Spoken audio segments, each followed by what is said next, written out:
جب اللہ پاک نے یہ ترکیب ان کے ذہن میں ڈالی کہ ایسا کیا جائے کہ کچھ بندوں کو سمجھا کر میوات سے باہر نکالا جائے، اور دو آبے کا علاقہ جو پورا اس زمانے میں شمالی ہندوستان کا ایک مخصوص علاقہ اہل اللہ کی آماج گاہ رہا ہے، بڑے بڑے بزرگان دین، علماء، محدثین، مفسرین، مجاہدین گزرے ہیں وہاں۔ اس علاقے میں ماحول تھا، مسجدیں آباد تھیں، وہاں خانقاہیں تھیں، وہاں مدارس تھے، وہاں پڑھنا پڑھانا چلتا تھا، وہاں واعظ و نصیحت چلتی تھی، ان علاقوں میں یہ دین سرگرم تھا۔ تو یہاں سے لوگوں کو جمع کرنا اور اس علاقے میں بھیجنا، اور اس علاقے میں ان کو مسجدوں میں ٹھہرا کر وہاں کا ماحول دکھانا۔ دیکھو مسجد والا ماحول ایسا ہوتا ہے، مسجدیں ایسے آباد ہوتی ہیں، اس طرح ذکر کرتے ہیں، ایسے تلاوت کرتے ہیں، ایسے سیکھنا سکھانا ہوتا ہے، مکتب قائم ہوتے ہیں، بچے پڑھتے ہیں، بڑے پڑھاتے ہیں، اور سب کو دیکھو کیسے ہیں دیندار اور سنت کا اتباع کرنا۔ تو ان کو لے جا کے مسجدوں میں ٹھہرا کے ماحول دکھاتے تھے، اور وہاں سے لوگوں کو سمجھا بجھا کر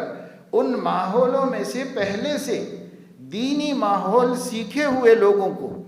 علماء اور اللہ والوں کے تربیت یافتہ لوگوں کو، ان کو سمجھا بجھا کر ان کی جماعت نکال کے لا کے میوات میں ٹھہراتے تھے مسجدوں میں، کہ ماحول تک ان کو پہنچائیں، اور جو نہیں جا سکتے ان تک ماحول کو لا کے پہنچائیں۔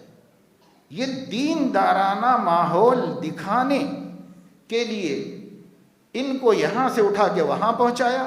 اور ان لوگوں کو وہاں سے اٹھا کے یہاں پر پہنچایا۔ یہ ایک امت کے غم میں سوچی گئی تدبیر ہے، کوئی منصوبہ نہیں ہے، کوئی پلاننگ نہیں ہے، کوئی تحریک نہیں۔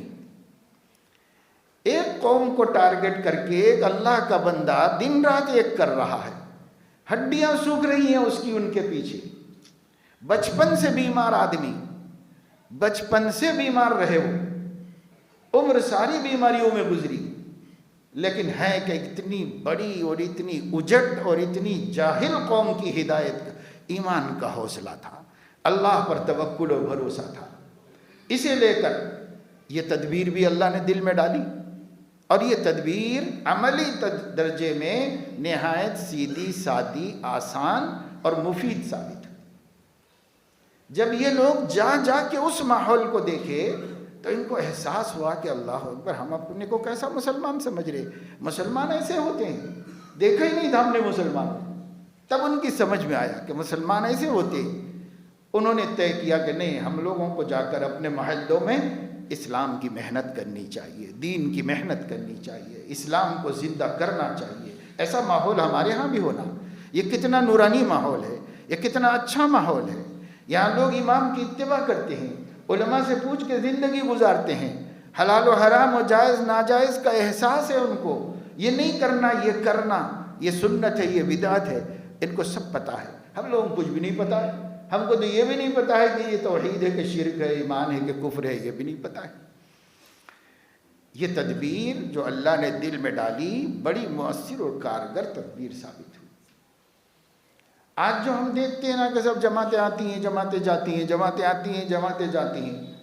یہ کیا ہے؟ یہ بس اسی طرح خود سے شروع ہو گیا اپنے آپ۔ اور جب مولانا نے یہ دیکھا کہ صاحب اس کا بڑا فائدہ ہوا ہے میواتی جیسے قوم کو جن کی ہدایت سے حکومتیں عاجز ہو چکی تھیں، حکومتیں ان کا نام نہیں لینا چاہتی تھیں، علماء محنت کر کے پیچھے ہٹ گئے تھے، ان لوگوں کو اس سے فائدہ ہوا ہے۔ اور جس چیز سے نفع ہو رہا تھا تو اندھے کو کیا چاہیے؟ دو آنکھیں۔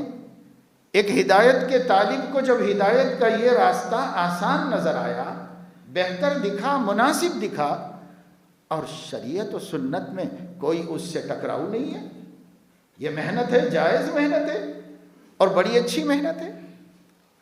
اس لیے انہوں نے اس کی فضیلت بتائی، ان کو ادھر کیا، ان کو ادھر کیا۔ جب یہ کارگر نکلا فارمولا تو انہوں نے یہ دوسری طرف بھی شروع کر دیا کہ بھئی یہیں میوات اور دوآبا مظفر نگر ڈسٹرکٹ، میوات اور یہ مظفر نگر، بس یہیں آنا جانا نہ ہو۔ جب اس سے فائدہ ہو رہا ہے تو یہ فکریں لے کر یہاں سے لوگ دوسرے علاقوں میں بھی جائیں، جہاں جہاں جہالت ہے، جہاں علماء نہیں ہیں، جہاں اہل اللہ نہیں ہیں، جہاں کا ماحول اب تک دین سے دور ہے، جہاں اب تک لوگ دین سے غافل ہیں، تو بھائی وہاں بھی جاؤ، وہاں بھی اس کا فائدہ ہوگا۔ یہ لوگ وہاں جائیں، وہ لوگ یہاں آئیں، ادھر سے ادھر جائیں، ادھر سے ادھر آئیں، اور دیکھیں اچھے ماحولوں میں جا کر، مسجد والے ماحول میں ان کے وقت گزرے۔ مسجد میں اذان ہوتی ہے، مسجد میں نماز ہوتی ہے، مسجد اللہ کا گھر ہے، ممبر نبی کے اسٹیج ہے ہدایت دینے کا۔ ایک بات آپ ایک اسٹیج سے بولیے جہاں پر 1000 علماء ہوں اور لاکھ سامعین ہوں، وہ اثر نہیں ہو سکتا جو بات ممبر پہ کھڑے ہو کے بولنے سے ہوتا ہے، کیونکہ یہ نبی کا اسٹیج ہے۔ یہاں سے جو تاثیر پیدا ہوتی ہے وہ کہیں سے نہیں۔ پھر مسجد میں آدمی گناہ سے بچتا ہے، مسجد میں فرشتوں کا ماحول ہوتا ہے، احادیث صحیحہ کے مطابق فرشتوں والے ماحول میں ان کی برکتیں، ان کی نورانیت، اللہ کے گھر کی نسبت، سجدہ کرنے والے، نماز پڑھنے والے، ہاتھ اٹھا کر دعائیں مانگنے والے، خدا تعالیٰ سے بھیک مانگنے والے، ان لوگوں کی برکت ہوتی ہے، اس ماحول میں تاثیر ہوتی ہے۔ اس لیے انہوں نے ان لوگوں کو ٹھہرانے کی جگہ مسجد کو بنایا کہ بھئی اللہ کے گھر سے نکلو، اللہ کے گھر میں جاؤ، دوسروں سے ہمیں کوئی لینا دینا نہیں، ہم کمانے نہیں آئے، ہم کھانے نہیں آئے، ہم کھلانے نہیں آئے، ہم دوستیاں کرنے نہیں آئے، ہم کوئی کام کے لیے نہیں آئے، ہم اللہ کے لیے آئے ہیں۔ اللہ کے گھر سے اٹھو، اللہ کے گھر میں جاؤ، اور اللہ کے بندوں سے کہو کہ بھائی جیسے ہم آپ تک آئے ہیں آپ ہمارے تک آئیے۔ ہم نے کچھ فکر یہاں آ کے ظاہر کی ہے، اپنی اور تمہاری، تم یہاں سے جا کر کسی اور کی فکر ظاہر کرو۔ اور اس کی ترکیب یہ ہوئی کہ شہروں سے قصبوں میں جائیں، اور قصبوں سے اٹھا کر قریوں میں بھیجیں، اور قریوں سے دیہاتوں کے اندر بھیجیں۔ ایک جگہ سے دوسری جگہ، ایک جگہ سے دوسری جگہ آنا جانا چلتا رہا، چلتا رہا۔ ایک تجربہ تھا، اچھا تجربہ تھا، برکت سامنے آئی۔ کوئی طریق مقصود نہیں ہوتا جب تک کہ وہ کتاب و سنت سے لازم اور واجب نہ ہو، لیکن جو طریق تجربے میں اچھا ثابت ہو جائے اور کتاب و سنت کے خلاف بھی نہ ہو، تو اس طریق کو استعمال کر کے کام کرنا کوئی بدعت ہے؟ کوئی عالم نہیں کہہ سکتا کہ یہ کوئی بدعت ہے۔ ارے بھائی طریقے تو اپنی سمجھ سے ہی نکالے جاتے ہیں،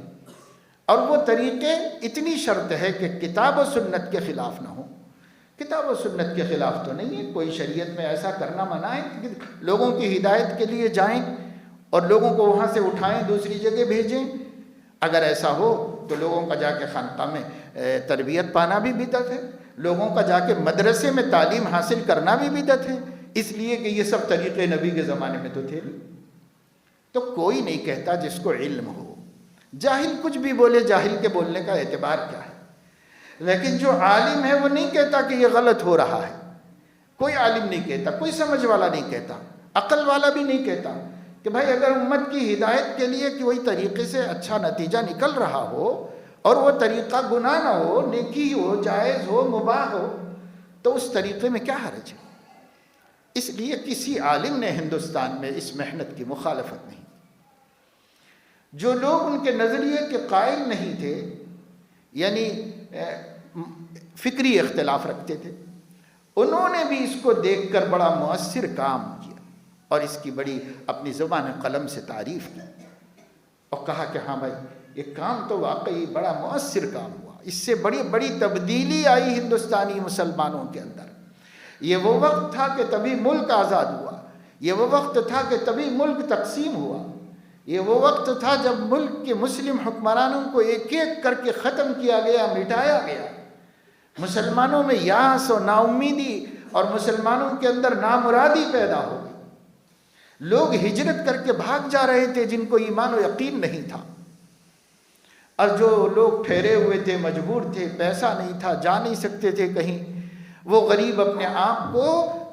دل بدل کے لیے اور مذہب چھوڑ دینے کے لیے بھی تیار تھے۔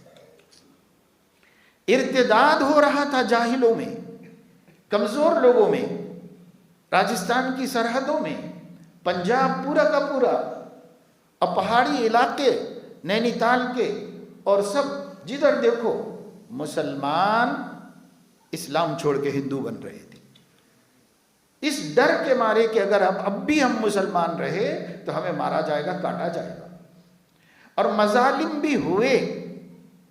آنکھوں سے لوگ دیکھ رہے تھے، اور وہ ہمت ہارنے والے ہمت ہار رہے تھے۔ ایسے وقت میں ایک تحریک ایک کمزور، بیمار، ضعیف، بوڑھے بندے کے ذریعے اللہ نے شروع کرا کر کے پورے ہندوستان کے مشرق و مغرب میں آج جن کو اس سے الرجی ہے، ان کے باپ داداؤں کے بھی یہاں پر مضبوطی سے قائم رہنے کا سبب اللہ نے اس تحریک کو بنایا۔